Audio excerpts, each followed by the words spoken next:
Hello, friends. This is Dave Hurwitz, executive editor at ClassicsToday.com, here with random reviews from the Overflow room.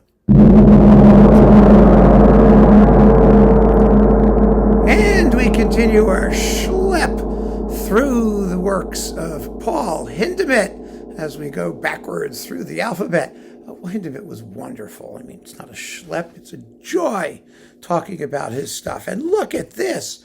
All of his sonatas for brass and piano with Glenn Gould piano. This is such a great set. Oh my God, it's one of Glenn Gould's best things with amazing brass players.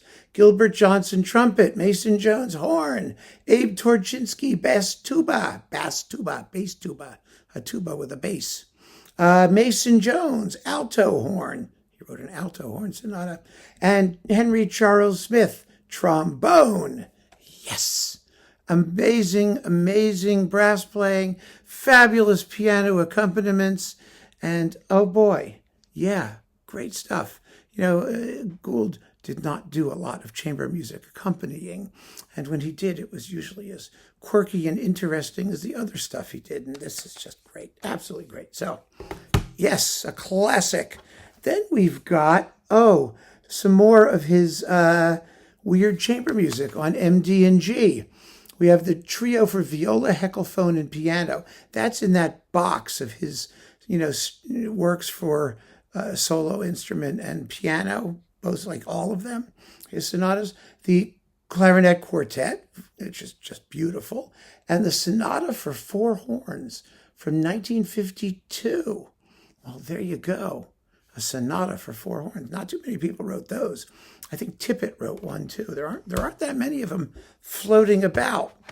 So that's fun. That's on MD&G with Ensemble Villa Musica. Yeah, they did all those things. You remember that, right? And then we've got the violin concerto. Oh, well, this is wonderful. The Hindemith Violin Concerto with Isaac Stern and Leonard Bernstein, which is absolutely marvelous. And the Penderecki Concerto, which was written for Stern, with the Minnesota Orchestra and Skorovichevsky. That's a bit more fallible, I think. But it was a valiant effort anyway. From 1976, it's got, Minnesota and Skorovichevsky who do the accompaniment really well. But the Hindemith is the thing to get here. It's a great performance of the Hindemith Concerto back in the days when Hindemith really mattered, as he should again, I might add. Then there's this wonderful print-on-demand thing from archivemusic.com. Let me see if it's been printed on demand. Yes, it has. All right. Well, this is that classic disc which you've seen in its regular incarnation of Mathis der Mahler and the concert music for strings and brass with the Boston Symphony and William Steinberg. An amazing performance. Really, the reference versions of these two works. Steinberg did Mathis der Mahler, in Pittsburgh also for EMI. So, everybody did this, at least this symphony then. It was like the Shostakovich Fifth of its day. It was one of the contemporary symphonies that everybody had to do. And that's no longer the case, and it's a pity because it's such a beautiful work. And also we get Der Schwanendreher with Daniel Beniamini and the Orchestral de Paris under Daniel Barenboim. It's a nice coupling, really nice coupling. Never should have gone out of print, frankly. But the Steinberg stuff got issued and reissued and done on originals and revamped 100 times. This is a surprisingly marvelous disc that some of you may not know. It's on Naxos. Now, when it came out, it was really, really inexpensive. It was like super budgy. Now Naxos is no longer so cheap, but at the time, it was a great deal.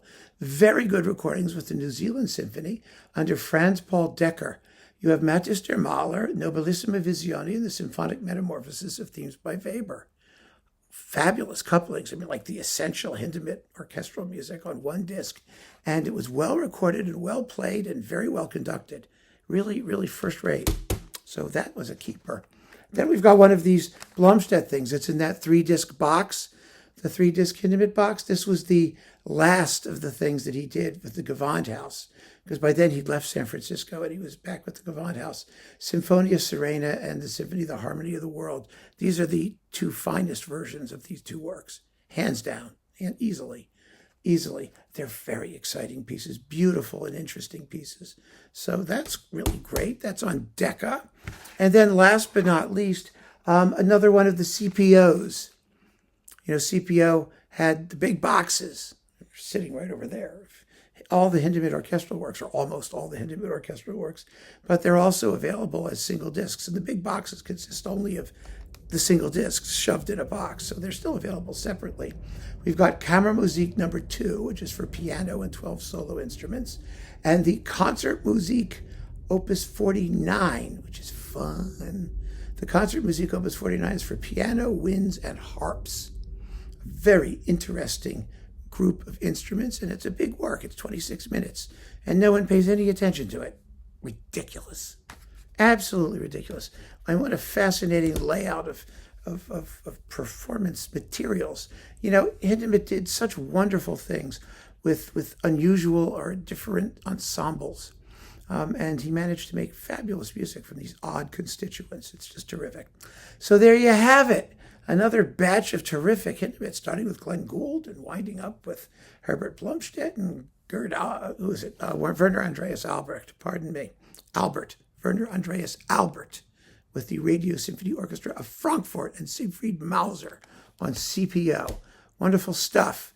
Get collecting and keep on listening, friends. Thanks for joining me.